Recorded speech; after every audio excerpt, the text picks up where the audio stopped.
Okay. So today we start our session. Okay. I have already shared the topic that will be covered in today's session. That will be the implementation of the parametric constructor. Okay. So today we discuss about the implementation of parametric constructor. Parametric constructor. Okay. Basically, this is the topic of the day. In the previous session, we have already discussed about that what is the constructor and what are the different types of constructor. Okay, basically constructor is used to initialize the member variables of the class. Okay, and the constructor, the name of the constructor will be same as the name of the class. We can create more than one constructor in a single class. बस Okay, add कर लीजिए message कर रहे hello. After हैं that, सीधा we can also discuss about the different types of constructor, default constructor, parametric constructor, and copy constructor. Okay, default hello constructor is, default constructor is a type of a constructor that consists no any parameter.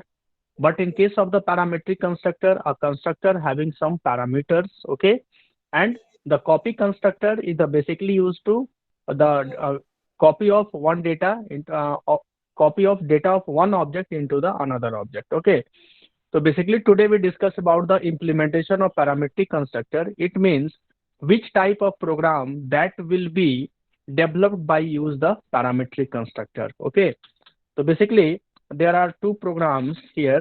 Suppose 0, 1, 1, 2, 3, 5. We already know the series. This is the basically the Fibonacci series. Fibonacci series basically starts from 0, 1 and 1, 1. Okay, 1, 1, it will be the 2,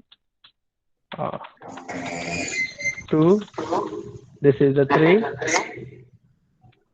5, 8. Okay, so basically this is the Fibonacci series that will be start from 0 and 1, 1, and another series that will be started from 2, 3 in the same logic. 2, 3, 5. This is the 8. This is 13, and this is 21. Okay, this series is known as the Lucas series. Okay, that will be started from 2 and 3, but the logic is same, है ना. यहाँ पे देख रहे हो आप, दो number start हो रहा है, जैसे 0, 1, दोनों को ऐड करके आपका उसका आउटपुट आ रहा है 1, फिर प्रीवियस 2 को ऐड कर रहे हैं, फिर उसका दोनों को ऐड करके वैल्यू दे रहे हैं, फिर प्रीवियस को ऐड करके, इस तरीके से आपका सीरीज क्या हो रहा है, जनरेट होता जा रहा है. ठीक है, अब दैट मीन्स की सच टाइप ऑफ सीरीज, इस जो सीरीज आप अपने यहाँ पे देख रहे हो आप, इसी को हम लोग क्या करेंगे, पैरामीट्रिक कंस्ट्रक्टर के थ्रू हम लोग क्या कर सकते हैं, इसको सॉल्व कर सकते हैं. ओके, तो now we go for the program. सबसे पहले देखिए यहाँ पे कॉन्सेप्ट क्या आएगा. The concept behind the program is that, सबसे पहले सपोज कीजिए कि हम दो वैल्यू ले लेते हैं. सपोज कीजिए a equal to 0 and another is b equal to 1. यही है. अब हमें क्या करना है, इन दोनों को ऐड करके हमारा तीसरा वैल्यू डिस्प्ले होगा, यानी c इक्वल टू कितना हो जाएगा, a प्लस b. इसको हम क्या करेंगे, इसको हमें प्रिंट कराना है. ओके, प्रिंट हो गया.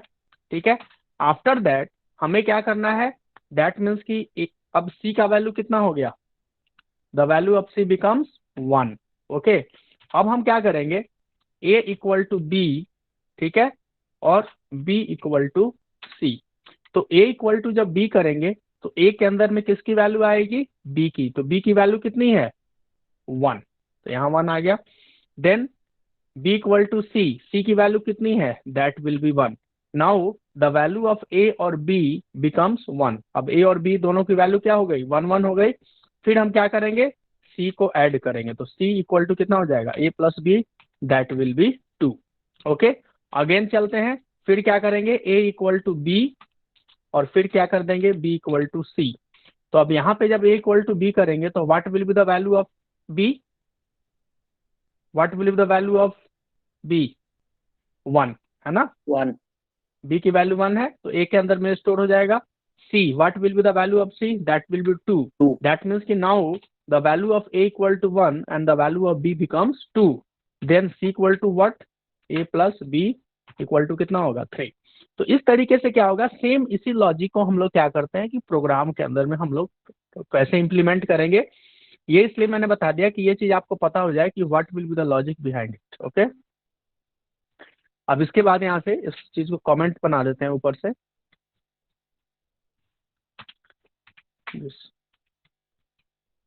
Okay, this will be the comment. Okay, अब हम लोग क्या करेंगे कि डिफॉल्ट कंस्ट्रक्टर के थ्रू क्या करेंगे, बनाएंगे। ओके, तो सबसे first of all we have to add the header file. Okay, now hash include stdio.h stdio या iostream, sir iostream, iostream, yes, iostream.h, after that has include phonio.h। okay, now class का नाम, इस class का नाम रख देते हैं series. ठीक है, अब हम क्या करते हैं, दो वैल्यू हमारा इनिशिएट हो रहा है। ठीक है, आप देखना कि इस सेम प्रोग्राम से हम लोग क्या करेंगे, तीनों टाइप का सीरीज प्रिंट कराएंगे। ठीक है ना, पहला वाला 0 1 से, नेक्स्ट वाला आपका 1 1 से, और लास्ट वाला क्या है 2 और 3 से। ओके, तो यहाँ पे वेरिएबल लेते हैं int a, b, c। Okay, तीन वेरिएबल। हमें क्या करना है, पैरामीट्रिक कंस्ट्रक्टर का यूज करना है। तो सबसे पहले हमें क्या करना होगा, we have to create the constructor series, है ना। अब आप ये देखिए कि यहाँ पे जो कंस्ट्रक्टर होगा, इस कंस्ट्रक्टर के अंदर में नंबर ऑफ पैरामीटर्स कितने होंगे, 2, है ना। क्योंकि दो कंस्ट्रक्टर इसलिए यूज किया गया है क्योंकि यहाँ पे हमारा जो वैल्यू है वो किससे स्टार्ट हो रहा है, सिर्फ दो वैल्यू से स्टार्ट हो रहा है। तो यहाँ पे लिख देते हैं इंट a1 और इंट b1। ठीक है, यहाँ पे लिख दिया, जो भी हम यहाँ पे वैल्यू देंगे वो स्टोर हो जाएगा a equal to a1 and then b equal to b1। ठीक है, a इक्वल टू a1 और b इक्वल टू क्या हो गया b1। क्लियर। नाउ ये तो हो गया इनिशियलाइजेशन। जब भी हम कोई भी पास करेंगे वैल्यू, वो ऑटोमेटिक 0 1 अगर हम पास कर रहे हैं तो वो a का वैल्यू 0 और b का वैल्यू 1 होगा। अगर हम वहां पे पास कर रहे हैं 1 1 तो द वैल्यू ऑफ a और b becomes 1 1 and when here we pass 2 and 3 then the value of a becomes 2 और the value of b becomes 3। अब मैंने जो आपको वहां पे लॉजिक डिराइव किया था, अब हमें क्या करना है, उस लॉजिक्स को देखना है कि उसके लिए हमें क्या कोड लिखना होगा, है ना। तो सपोज कीजिए एक फंक्शन बना देते हैं void generate के नाम से। ओके, अब यहाँ पे इस generate के अंदर में एक पैरामीटर पास करते हैं int n, यानी यूजर ये बताएगा कि हमें कितने नंबर ऑफ टर्म्स तक का सीरीज डिस्प्ले करना है ना। दैट मीन्स कि अगर n की वैल्यू 5 होगी तो हमें क्या करना होगा, सिर्फ 5 टर्म्स तक सीरीज जनरेट होगा। अगर n की वैल्यू 10 देगा तो वहां पे हमें क्या करना है, अप टू 10 टर्म्स तक सीरीज जनरेट करना है। ओके, तो सबसे पहले अगर हमारा वैल्यू आ रहा है 5, तो first of all the first 2 elements of the series will be what. अगर हम 0 1 से स्टार्ट कर रहे हैं तो पहला एलिमेंट क्या होगा 0 और सेकंड एलिमेंट क्या होगा b। तो first of all we have to display the value. हमारा पहला वैल्यू क्या है a, ठीक है, और दूसरा वैल्यू क्या है, that will B b। Okay, the value of a और b ये दोनों डिस्प्ले होने के बाद, है ना, सबसे पहले हमें क्या करना होगा, ये दोनों को आपको प्रिंट करा देते हैं। ठीक है, अब एक लूप यूज कर लेते हैं। लूप यूज क्या करते हैं, for i equal to 1 i less than equal to.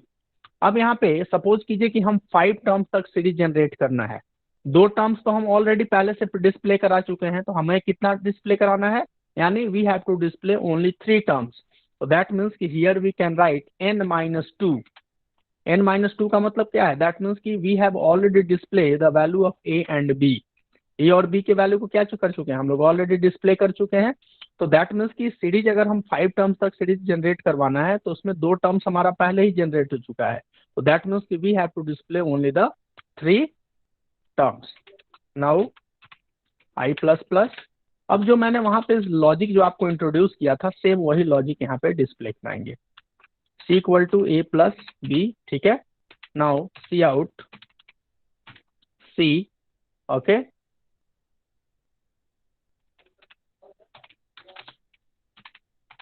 Clear? अब क्या करना है, A को B में और B को C में, तो A equal to B and then B equal to C, okay. Same logic, ये आपका complete, okay. Now we have to close the class. Class close हो गया। अब हमें इस कोड को एग्जीक्यूट कराने के लिए सबसे पहले we have to create the main function, तो void main, okay. Now we have to create the object, और क्लास का नाम क्या है हमारा, सीरीज, है ना। और यहाँ पे क्या लिखेंगे, S1, ओके, S1। और यहाँ पे सपोज कीजिए हमने लिख दिया x, y, ठीक है। अब जैसे सपोज करो कि x और y दोनों का वैल्यू हमें लेना है अगर है, तो हम लिख सकते हैं इंट x, y, यानी यूजर डिफाइंड इसको बनाना है पूरा, ओके। एंड यहाँ पे लिख सकते हैं clear screen, C out /n, enter the value of x and y। ये दोनों वैल्यू हमें क्या करना है, इनपुट करेंगे, यानी जिससे a और b आपका इनिशियलाइज होगा, देन सिन दोनों वैल्यू को यहाँ पे कर लिया, ओके। अब ये दो वैल्यू तो हमारा आ गया, तो सीरीज S1 XY हो गया, इनिशियलाइज हो गया। अब हमें क्या करना है, we have to give the number of terms, यानी वो सीरीज हमारा कितना टर्म्स तक डिस्प्ले करेगा, ये भी हमारे यूजर के थ्रू जाएगा। लिखते हैं सी आउट /n,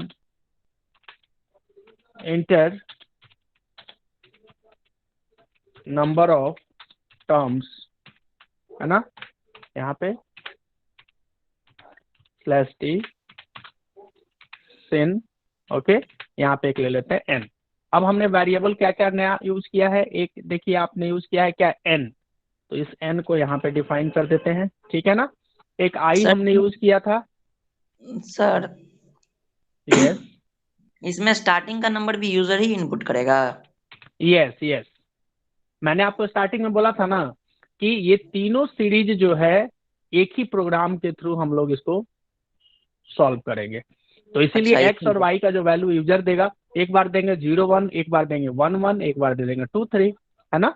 इस तरीके से आपका हो जाएगा, ओके। तो enter the number of terms sin n हो गया। अब हमें क्या करना है, ऑब्जेक्ट तो ऑलरेडी हम क्रिएट कर चुके हैं, उस ऑब्जेक्ट के थ्रू हमें कौन सा फंक्शन कॉल करना है, S1 डॉट, फंक्शन का नाम क्या है, जेनरेट, जेनरेट, और पैरामीटर पास कर देंगे n, यानी n नंबर तक हमें जनरेट करना है। नाउ गेट ch,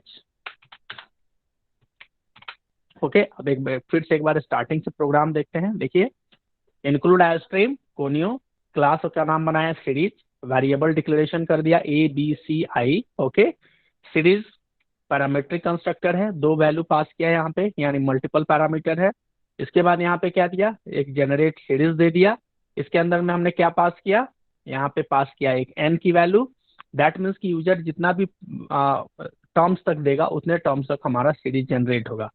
सबसे थोड़ा सा यहाँ पे कॉन्सेप्ट आपको यूज करना है, n-2 का कॉन्सेप्ट क्या है, यहाँ पे चूंकि हमारा जो सीरीज है उसका फिक्स्ड वैल्यू, दो आपका फिक्स वैल्यू है जो कोई स्टार्ट हो रहा है, तो सबसे पहले हम क्या कर रहे हैं, उस दोनों वैल्यू को डिस्प्ले करा रहे हैं, इसीलिए n का जो वैल्यू होगा वो क्या होगा, n-2, क्लियर है, ठीक है। उसके बाद जो मैंने आपको लॉजिक पहले डिस्प्ले बताया था वही चीज करेंगे, उसके बाद वैल्यू x और y की एंट्री करा लेंगे, okay. After that enter the number of terms करा लेंगे और सीरीज को जनरेट कर लेंगे, ओके। नाउ सेव कर लेते हैं इस प्रोग्राम को एक बार, save as series 11, C compile,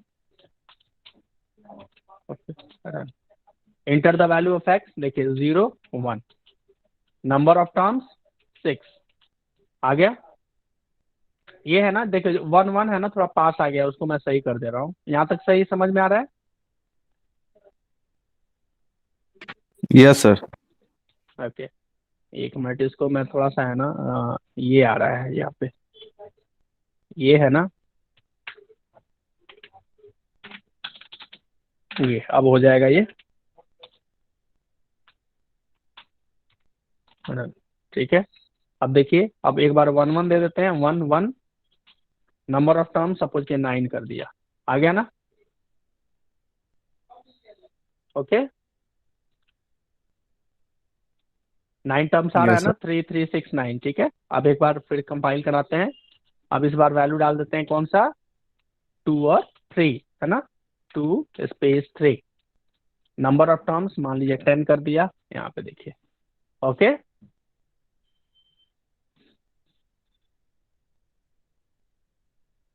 Yes, sir. ठीक है। तो आपने देखा यहाँ पे, अब आपको ये चीज क्लियर हो गया कि why parametric constructor is also known as the user defined constructor. Everybody clear? Yes, sir. Okay, ठीक है। यूजर डिफाइंड का मतलब क्या है? कस्टमाइज है, जितना पैरामीटर्स हम देंगे उस हिसाब से वो अपना वर्क परफॉर्म करेगा। ओके, क्लियर है? तो ये है आपका, क्या है आपका, this is known as the parametric constructor. तो basically this is the implementation of the parametric constructor. अब आपको ये भी इजीली आप समझ सकते हैं कि कैसे किस किस टाइप के प्रोग्राम्स को हम पैरामीट्रिक कंस्ट्रक्टर से हैंडल कर सकते हैं और किस तरीके के प्रोग्राम को हम डिफॉल्ट कंस्ट्रक्टर के थ्रू हैंडल कर सकते हैं। Okay, clear? Now we discuss about the copy constructor. Okay, any question from your side?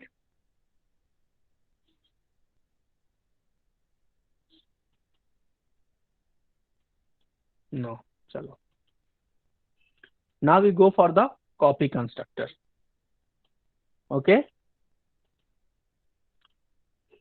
first of all we see copy constructor. Okay, देखिए copy constructor का मतलब क्या होता है? It is also used to initialize, but the main task of the copy constructor is it is used to copy the data of one object into another object completely or partially. Okay, clear? That means कि मान लीजिए कि कोई एक object है ना, उस object का डेटा हम दूसरे ऑब्जेक्ट में हम चाहते हैं कॉपी करना, ठीक है। तो डेटा हमारा जो कॉपी हो सकता है वो दो तरीके से हो सकता है, इट मे बी कंप्लीटली और it may be partially. First of all we understand what is the meaning of the completely and what is the meaning of the partially. Suppose कीजिए कोई एक कॉम्प्लेक्स नंबर है, ठीक है। As we know that complex number is the combination of real part rp plus i dot i और ip होता है ना, real part plus imaginary part. For example we can write 4 plus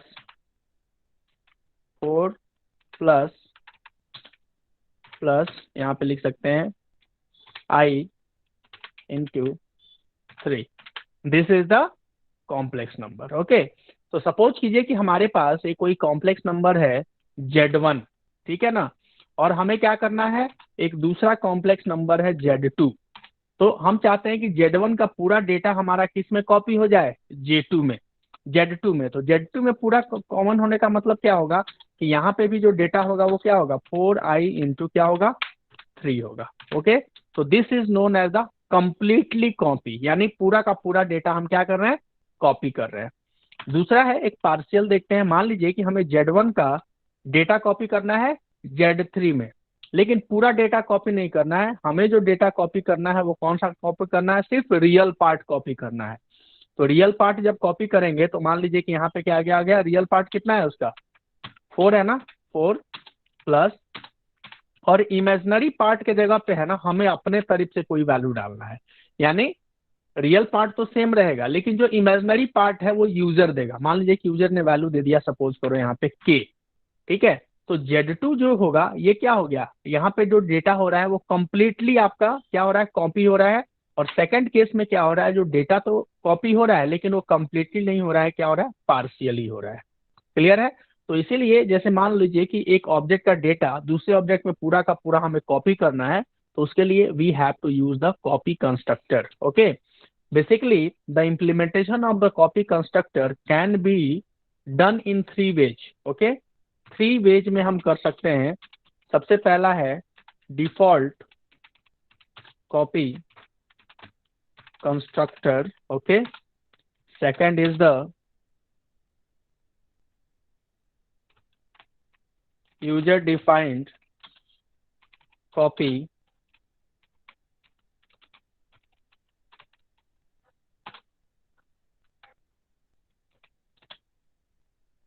ठीक है, default copy constructor, user defined copy constructor, और last वाला जो होगा वो होगा हाइब्रिड।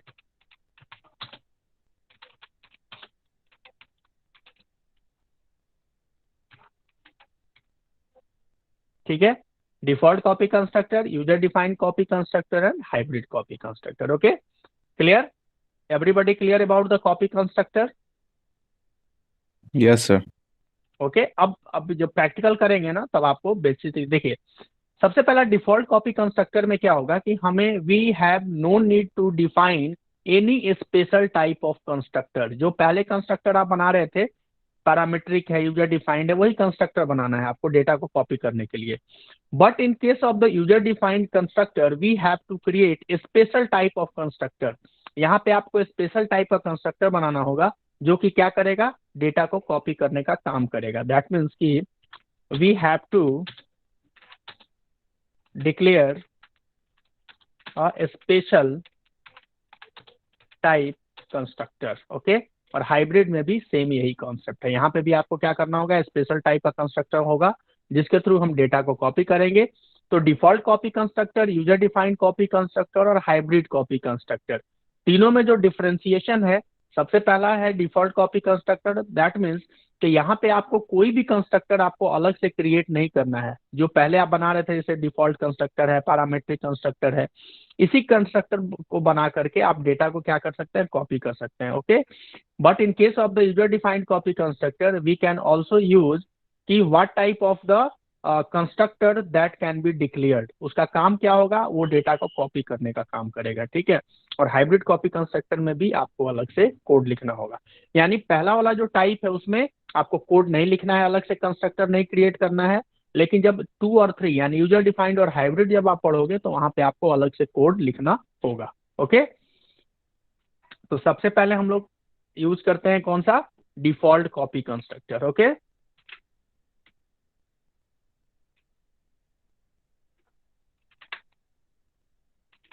Yes, sir. ओके, अब देखिए, hash include iostream dot h, hash include ponio dot एच। हो गया। सबसे पहले एक क्लास बनाते हैं, इसमें कॉम्प्लेक्स नंबर पे आपको एग्जांपल देंगे तो थोड़ा अच्छे से समझ में आएगा। क्लास कॉम्प्लेक्स, ठीक है। कॉम्प्लेक्स क्लास में हमने 2 चीज बनाया था, एक है रियल पार्ट और एक इमेजिनरी पार्ट। तो रियल पार्ट ले लेते हैं और एक इमेजिनरी पार्ट। ओके, एक क्या बना देते हैं, कंस्ट्रक्टर बनाएंगे पब्लिक। सपोज कीजिए कंस्ट्रक्टर का नाम होगा same as the name of the class, that will be complex. यहाँ पे लिख देते हैं इंट rp1 और इंट ip1, है ना। 2 वैल्यू हम यहाँ पे पास करेंगे। ओके, क्या होगा, rp इक्वल टू कितना हो जाएगा, rp1, और दूसरा हो जाएगा ip equal to ip1। Okay, जो 2 वैल्यू देंगे वो रियल पार्ट और इमेजिनरी पार्ट में इनिशियलाइज हो जाएगा। Okay, now we have to show what will be the value of the real part and imaginary part. तो void शो, अब हम वहां पे जैसे आपको बताया है ना ऊपर में, यहाँ पे किस तरीके से आपका डिस्प्ले होता है, तो हम इसी फॉर्मेट में डेटा को डिस्प्ले करवाएंगे। ठीक है ना, तो यहाँ पे लिखेंगे सी आउट, सबसे पहले रियल पार्ट होगा friend, real part. Okay, after that यहाँ पे क्या होगा देखिए, प्लस, है ना। प्लस के बाद हम लिखना चाह रहे हैं क्या, वैल्यू, और उसके बाद आई मल्टीप्लाई करेंगे वहां पे। तो प्लस ब्रैकेट के अंदर में वैल्यू, वैल्यू क्या है, आईपी है, फिर यहाँ पे क्लोज क्लोज, ठीक है। और उसके बाद क्या लिखना है हमें, आई लिखता है, तो यहाँ पे लिख देते हैं सपोज कीजिए आई। ओके, इस तरीके से क्लोज।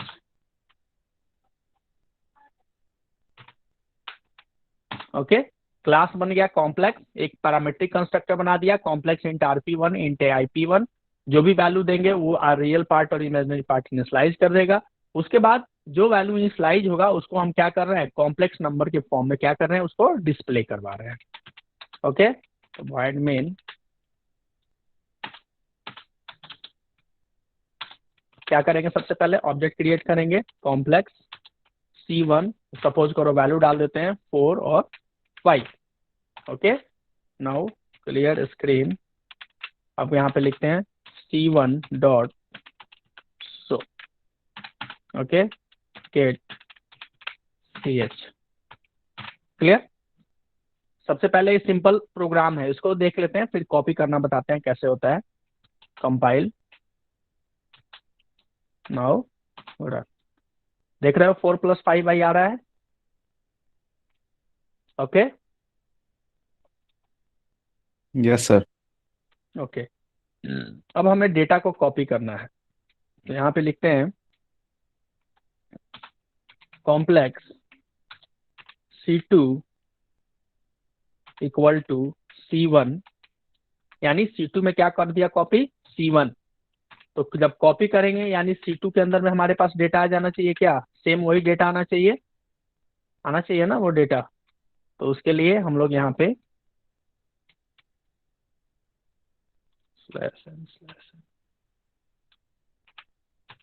यहाँ पे देखिए कंपाइल, नाउ रन, आ गया 4 + 5 4 + 5 पूरा हमारा पार्शियल पूरा पूरा कंप्लीटली डेटा कॉपी हुआ है।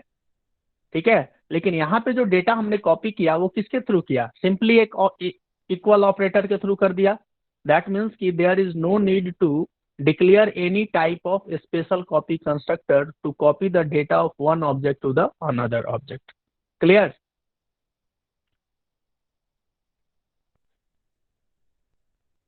यहाँ पे आप कोई स्पेशल टाइप का कोई कंस्ट्रक्टर आपने बनाया जो कि डेटा कॉपी करने का काम करेगा। No sir. नहीं बनाया ना। अब जो है this is the default copy constructor. ठीक है, अब यहाँ पे क्या करते हैं, अब हम लोग बनाते हैं आपका यूजर डिफाइंड। यूजर डिफाइंड में जो हमारा बनेगा वो किस तरीके से बनेगा, देखिए कॉम्प्लेक्स रेफरेंस ऑफ C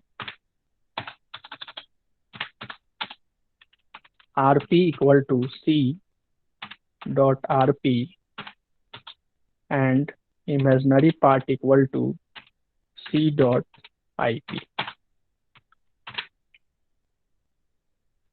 अब यहाँ पे देखिए कॉम्प्लेक्स में यहाँ पे क्या हुआ, पास हुआ है ऑब्जेक्ट।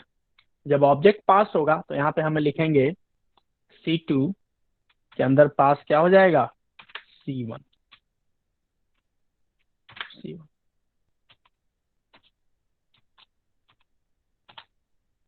हो गया।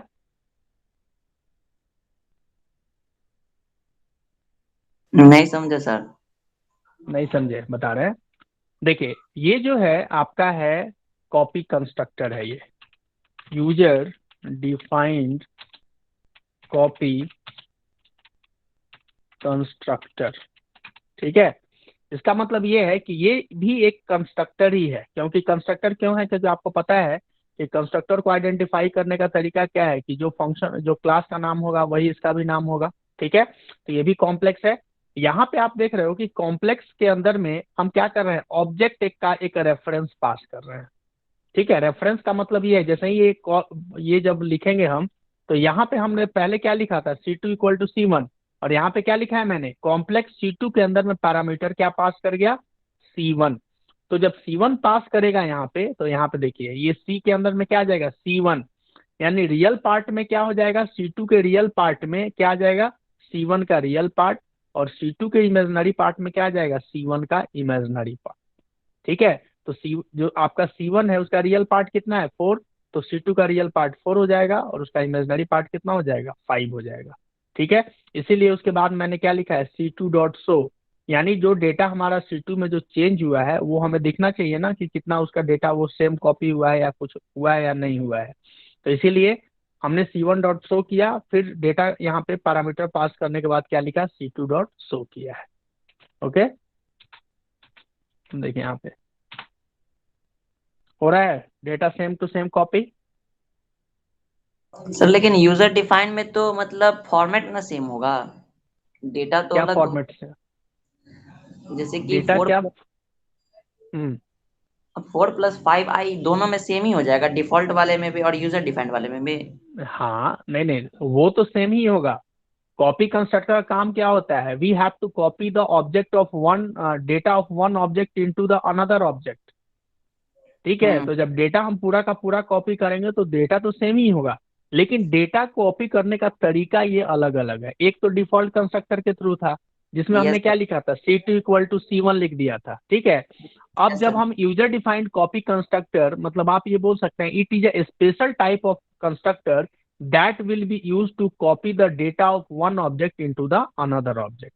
ठीक है, तो यहाँ पे क्या बनाया, कॉम्प्लेक्स कॉम्प्लेक्स रेफरेंसिंग।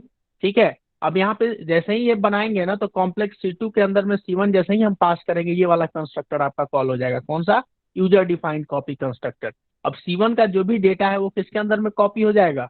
C2 के अंदर में कॉपी हो गया। ठीक है, इंटरनली तो कॉपी हो गया। अब हमें ये देखना है कि C2 का के अंदर में कौन सा डेटा आया, तो C2.show फंक्शन यूज करेंगे। ऐसे ही शो किया तो रियल पार्ट और इमेजिनरी पार्ट उसने शो कर दिया। ओके, मतलब दोनों कंप्लीटली कॉपीड होगा ना। यस यस, दोनों में कंप्लीटली कॉपी होगा, यूजर डिफाइंड में भी और डिफॉल्ट में भी, है ना। अब हम लोग बात करते हैं हाइब्रिड कॉपी कंस्ट्रक्टर का। ठीक है, तो हाइब्रिड कॉपी कंस्ट्रक्टर में क्या होगा कि कुछ डेटा क्या होगा, हमारा पहले का होगा और कुछ डेटा आपका दूसरे का होगा। ठीक है, दैट मीन्स कि अगर मान लीजिए कि ये कॉम्प्लेक्स नंबर है 4 और 5। ओके, अब आप सपोज कीजिए कि यहाँ पे जो हमारा रियल पार्ट क्या है, 4 है, और इमेजनरी पार्ट क्या है, 5 है। उस इमेजनरी पार्ट के जगह पे हम चाहते हैं कि नहीं, हम अपना कोई वैल्यू डाल दें। ठीक है, तो उसके लिए क्या करेंगे, देखिए यहाँ पे लिखते हैं कॉम्प्लेक्स रेफरेंस ऑफ C, और यहाँ पे लिख देते हैं इंट K, जो यूजर के थ्रू आएगा। अब हमें क्या करना है, जो यूजर के थ्रू जो वैल्यू आ रहा है वो किस में जाएगा, इमेजिनरी पार्ट में। तो कोड में क्या चेंज करेंगे, IP इक्वल टू क्या लिख देंगे, यहाँ पे K लिख देंगे। ठीक है, अब सपोज कीजिए यहाँ पे C1.show कर दिया। अब यहाँ पे लिख देते हैं, कोई वैल्यू ले लेते हैं, Cout/n, enter the value of K। ठीक है, K का वैल्यू ले लेते हैं, तो यहाँ पे लिखेंगे sin, यहाँ पे कर दिया K। वेरिएबल एक बना देते हैं यहाँ पे, इंट K। ओके, अब यहाँ पे पैरामीटर में पास क्या कर देंगे, C1, K। क्लियर? कोड में जो मैंने चेंज किया वो सबको समझ में आया? यहाँ पे देखिए क्या किया है मैंने, सर एक बार पहले और सबसे बता दीजिए। फिर से बता देते हैं। देख, हाइब्रिड में क्या होगा कि यहाँ पे डेटा जो है पार्शियल कॉपी होगा। पार्शियल का मतलब है कि पूरा का पूरा नहीं। जैसे मैंने रियल पार्ट और इमेजनरी पार्ट लिया है, तो हम चाहते हैं कि जो हमारा पहला इनिशलाइज हुआ है डेटा C1, उसका रियल पार्ट कितना है, 4 है, और इमेजनरी पार्ट 5 है। हम चाहते क्या है कि हमारा जो डेटा C1 का वो हमें कॉपी करना है C2 में, लेकिन C2 में जो डेटा कॉपी हो रहा है वो पूरा हम डेटा हमें कॉपी नहीं करना है, हमें क्या करना है, पार्शियल करना है। हम ये चाहते हैं कि जो C2 है उसके अंदर में रियल पार्ट तो हमारा C1 का चला जाए, लेकिन जो इमेजनरी पार्ट है वो हम दें, यानी यूजर दे। ओके, तो यहाँ पे जो चेंज करेंगे, तो अगर मान लो कि हमें कोई सपोज कीजिए कि C1 का डेटा यूज करना है, तो उसको पास तो करना ही पड़ेगा, आपको पास करना पड़ेगा ना। और इसके साथ जो यूजर दे रहा है उसको भी एज ए पैरामीटर पास कर दिया। ये कॉम्प्लेक्स रेफरेंस C, तो यहाँ पे लिख दिया real part equal to C.RP, यानी C1 का जो रियल पार्ट है वो किस में कॉपी हो जाएगा, C2 के रियल पार्ट में। ठीक है, और C2 के इमेजनरी पार्ट में क्या हमें कॉपी करना है, जो यूजर इनपुट करे। तो यूजर क्या इनपुट कर रहा है, K, तो K को एज ए पैरामीटर हमने यहाँ पे पास कर दिया है। देखिए कॉम्प्लेक्स C2 C1, इसके पहले वाले में क्या पास किया था, सिर्फ C1 पास कर रहे थे। अब क्या कर रहे हैं, C1, K पास कर रहे हैं। यहाँ देखिए, कंपाइल, नाउ रन। देखिए 4+5 आ गया ना। अब बोल रहा है inter the value of K, तो K का वैल्यू मान लो हमें देना है 7। ठीक है, तो क्या आ जाएगा, 4+7 आई। पार्शियल हो गया ना, कुछ डेटा हमारा C1 का है और कुछ डेटा किसका है, यूजर का है। तो this is known as the hybrid copy constructor. Clear? Yes sir. Yes okay. Sir. अब आप लोग के लिए एक क्वेश्चन है। सपोज कीजिए कि हमें रियल पार्ट इमेजनरी पार्ट है 4 और 5, ठीक है ना। और C2 में क्या हमको करना है कि दोनों का वैल्यू चेंज करना है, यानी स्वैप करना है। यानी रियल पार्ट में चला जाए इमेजनरी पार्ट का वैल्यू और इमेजनरी पार्ट में आ जाए रियल पार्ट का वैल्यू। कोड में क्या चेंज होगा? एनीबडी? सर यहाँ क्वेश्चन समझ में आ गया सबको? यस सर यस यस, बोलिए। RP is equal to C dot IP कर देंगे और IP is equal to C dot RP कर देंगे। Very good very good. यहाँ पे क्या कर देंगे? C.RP कर देंगे। ठीक है। के का जरूरत नहीं है तो के को हटा देंगे यहाँ से। ठीक है। और यहाँ से ले लेते हैं, क्या लिखेंगे? C2 और C1 ही पास करेंगे, क्योंकि के का तो जरूरत ही नहीं है। फिर कंपाइल कर देते हैं, रन करते हैं। इंटर द वैल्यू ऑफ के, इससे कुछ मतलब भी नहीं है, वैल्यू डाल दीजिए आप। आ गया ना 5 + 4i?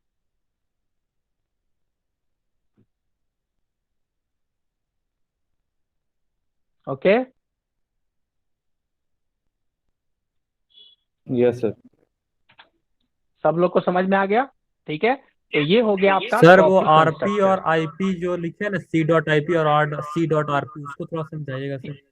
यस यस, मैं बता दे रहा हूँ। देखिए देखिए, यहां से आप समझो। यहाँ पे क्या लिखा है? कॉम्प्लेक्स C2, और पैरामीटर में क्या पास किया? C1, है ना। तो C1 का यहाँ पे C1.IP का वैल्यू कितना है? 4। ठीक है। और C1.IP का वैल्यू 5 है। और C1 डॉट रियल पार्ट का वैल्यू कितना है? 4 है। C1.IP इक्वल टू 5 और C1.RP इक्वल टू 4, है ना। अब यहाँ पे आप देखो, C2 के पैरामीटर में हमने पास किया है C1, है ना। तो जैसे ही ये जो C1 पास करेंगे तो यहाँ पे जाएगा। अब यहाँ पे आप मान लो कि C की जगह पे क्या है? C1 है। ठीक है। तो ये जो RP लिखा हुआ है, ये किसका रियल पार्ट है? C2 का है या C1 का है? C1 का सर। C1 का सर। C2 C2 C2 का है सर। C2 का है ना, क्योंकि C2 के अंदर में C1 पास कर रहे हैं। तो ये C2 का रियल पार्ट है, और इसमें क्या लाना है हमको? C1 डॉट इमेजनरी पार्ट, और IP में क्या लिखना है? C1 dot real part. समझ में आ गया?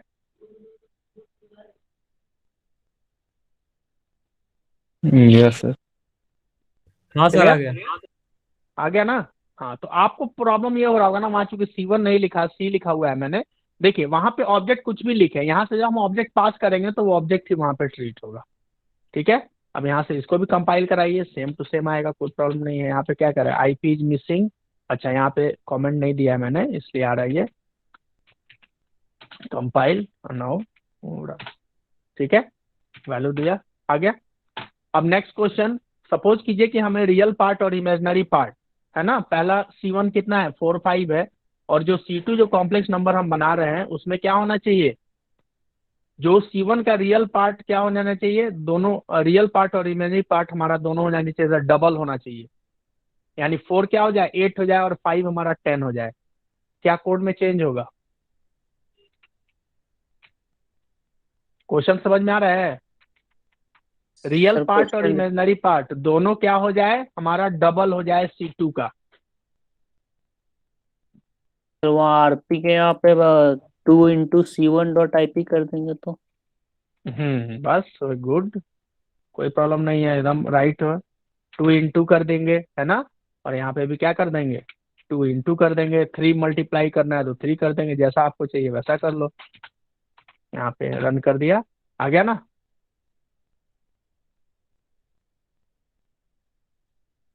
Yes sir. ओके। तो इस तरीके ये कॉन्सेप्ट है आपका यूजर डिफाइंड आपका कॉपी कंस्ट्रक्टर का। तो यहाँ समझ में आ गया कॉपी कंस्ट्रक्टर को किस तरीके से डिफाइन किया गया है। कॉपी कंस्ट्रक्टर का बेसिकली वर्क यही है कि it is to copy the data of one object into the another object. It may be completely और इट मे बी पार्शियली। ये देखिए, हमेशा ध्यान रखिएगा। बेसिकली बुक्स में लिखा होता है, सिंपली यही लिखा होगा कि it is to copy the data of one object into another object. लेकिन डेटा को कॉपी करने का जो मैकेनिज्म है वो दो तरीके का है। फर्स्ट है कंप्लीटली और दूसरा है पार्शियली। कंप्लीटली का मतलब है पूरा का पूरा डेटा हमें कॉपी कर देना है, और पार्शियली का मतलब क्या है, some of the data will be copied and some of the data will be entered by the user. Okay, तो default copy constructor, user defined copy constructor and hybrid copy constructor. Default copy constructor में ये होता है कि यहाँ पे भी data हम कॉपी करते हैं, but we have to no need to create any special type of copy constructor to copy the data of one object into the another object. Okay, but in case of the user defined constructor, we have to create a special type of constructor that is basically used to copy the data of one object into the another object.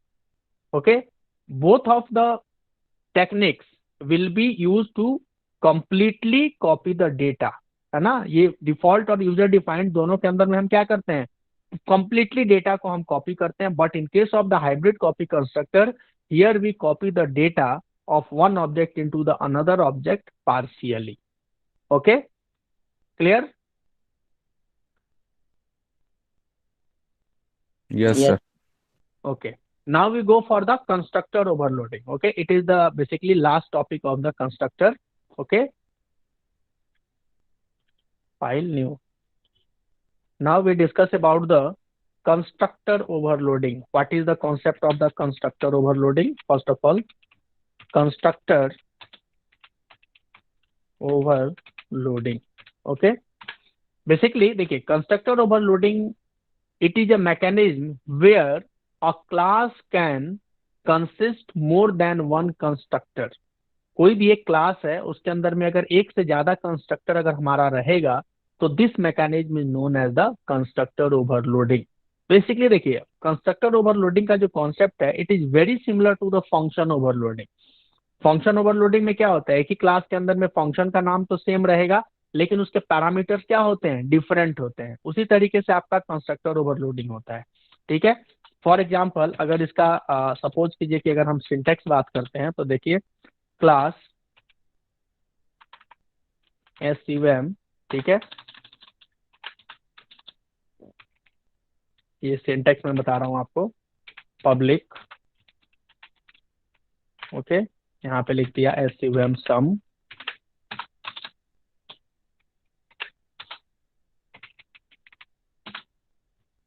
What is the constructor, which type, default. Okay, next sum, यहाँ पे लिख देते हैं int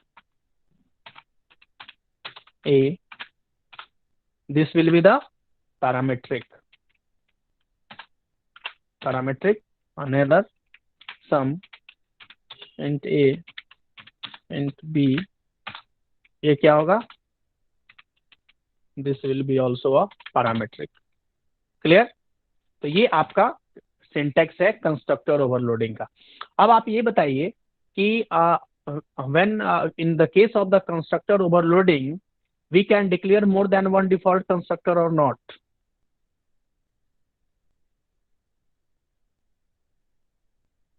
Yes, sir.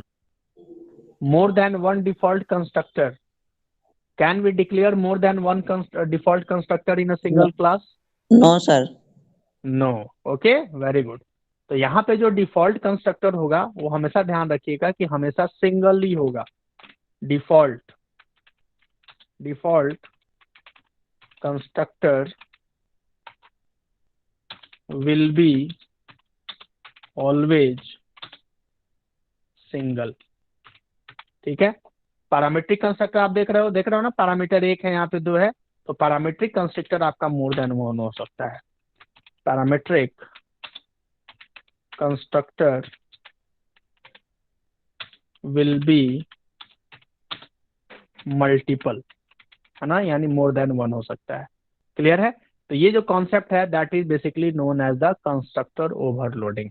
Okay, तो यहाँ पे ये constructor overloading का कॉन्सेप्ट यही है कि जब भी आपको कोई क्लास के अंदर में मोर देन वन कंस्ट्रक्टर अभी आप डिक्लेयर कर रहे हैं तो उस मैकेनिज्म को हम लोग क्या बोलते हैं, कंस्ट्रक्टर ओवरलोडिंग बोलते हैं। ओके, अब इसका एक छोटा सा एग्जाम्पल भी देख लेते हैं हम लोग। कमेंट बना देते हैं पहले।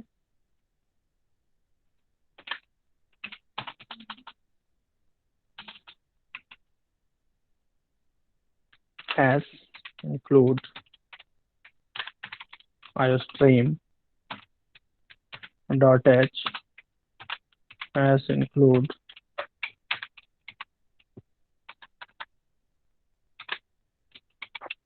conio डॉट एच क्लास एक बना लेते हैं, क्लास सम नाम से ही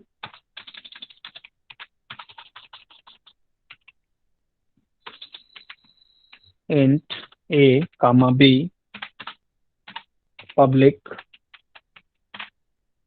sum sum। यहाँ पे कुछ कुछ हम डिस्प्ले करवा लेते हैं ना, तब आपको पता चलेगा कैसे कॉल हो रहा है सी आउट। ये चूंकि डिफॉल्ट है तो यहाँ पे लिख देते हैं डिफॉल्ट, क्लोज कर दिया। फिर यहाँ पे लिखते हैं सम, यहाँ पे सिंपल एक पैरामीटर पास कर देते हैं, ठीक है। यहाँ पे लिख देते हैं सी आउट पैरामीट्रिक, सिंगल पैरामीट्रिक है, सिंगल पैरामीट्रिक, ओके क्लोज। फिर एक कंस्ट्रक्टर बनाते हैं सम, जिसके अंदर में कितना पैरामीटर्स हो सकता है, 2, इंट बी सी आउट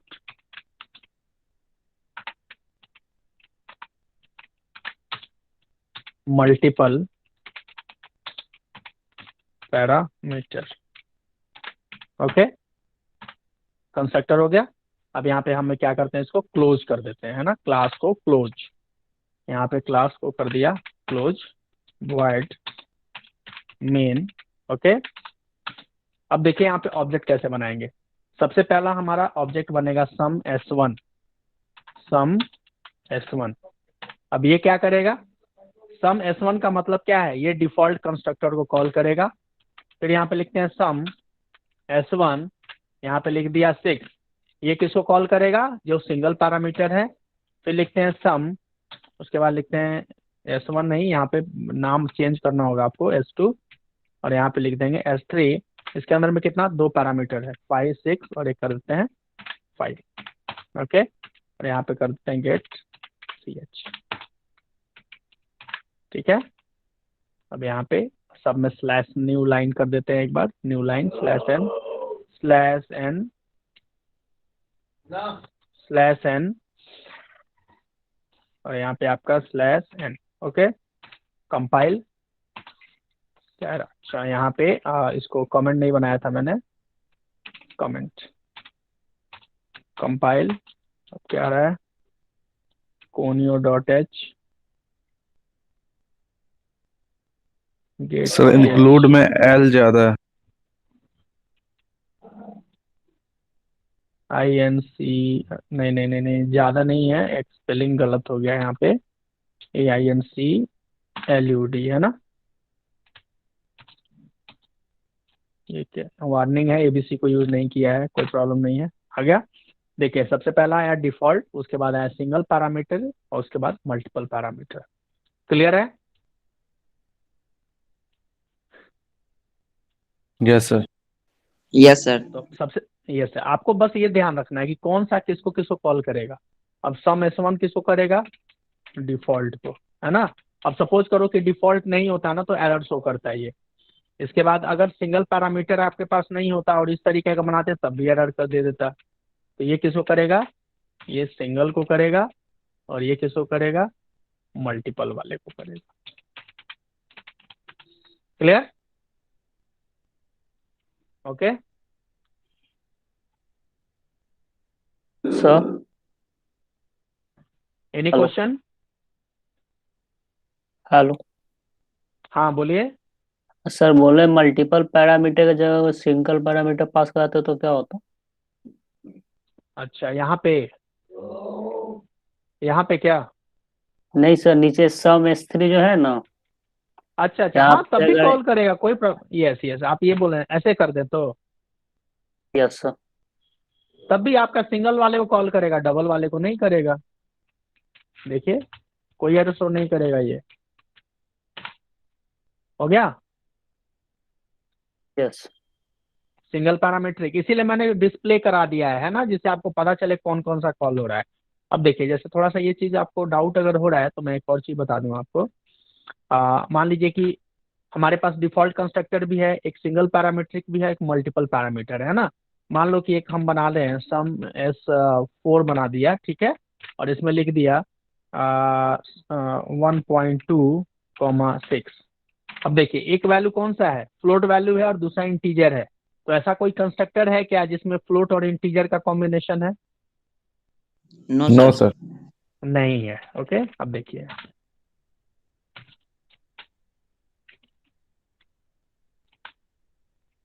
काम कर रहा है ना? Yes sir.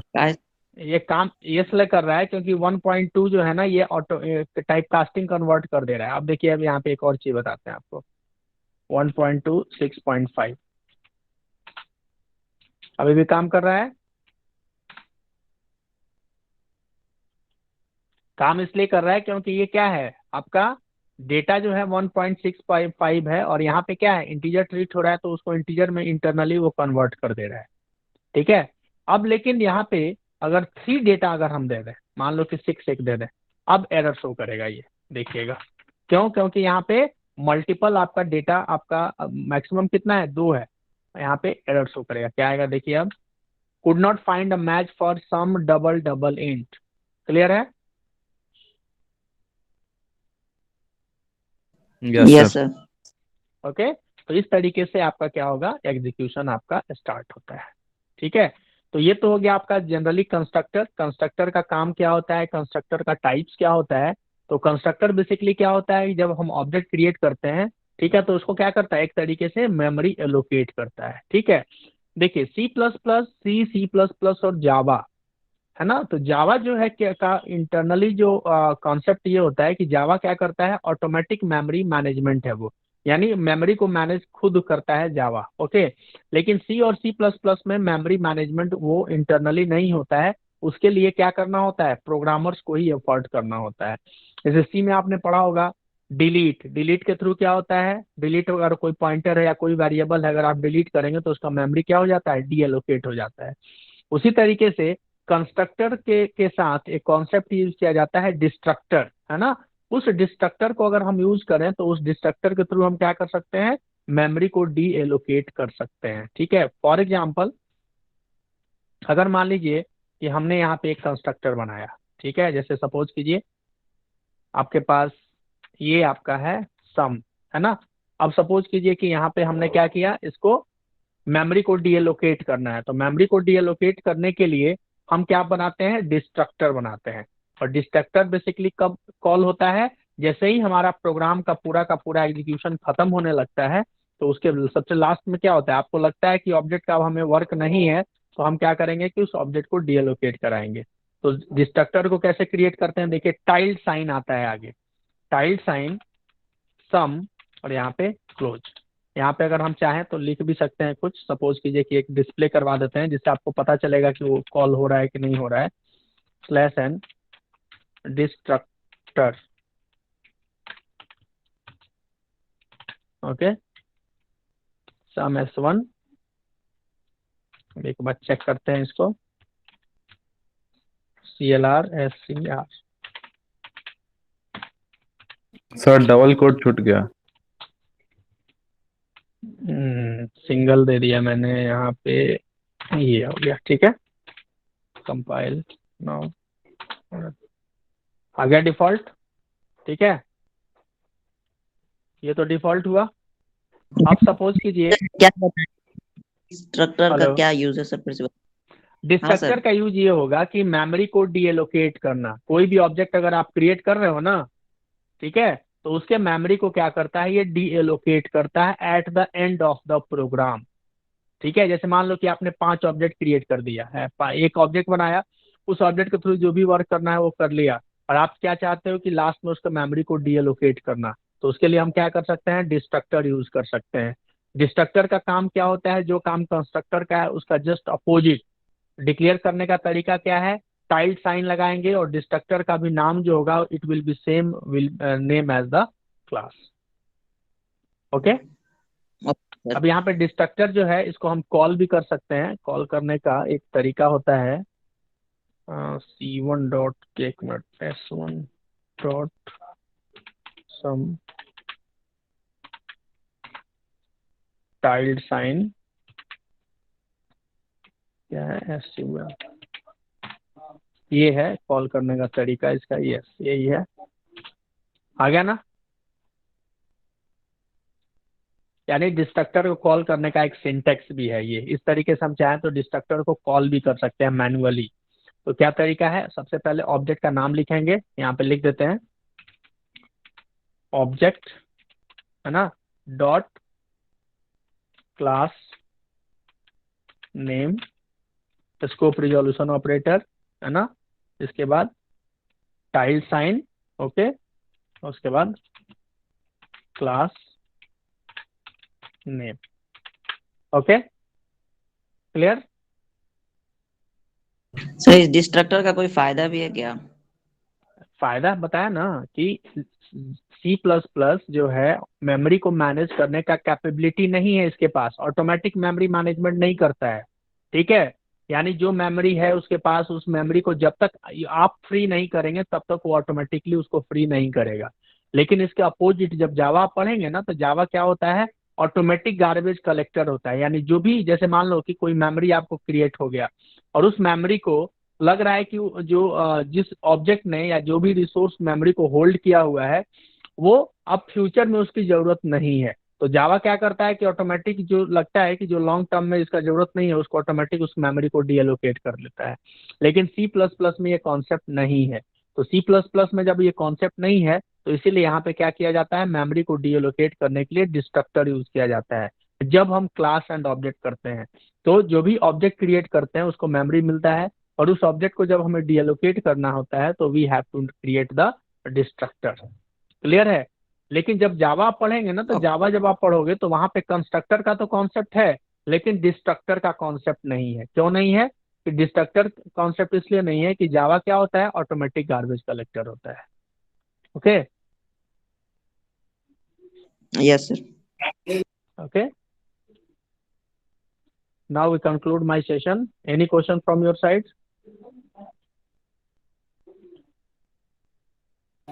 No sir.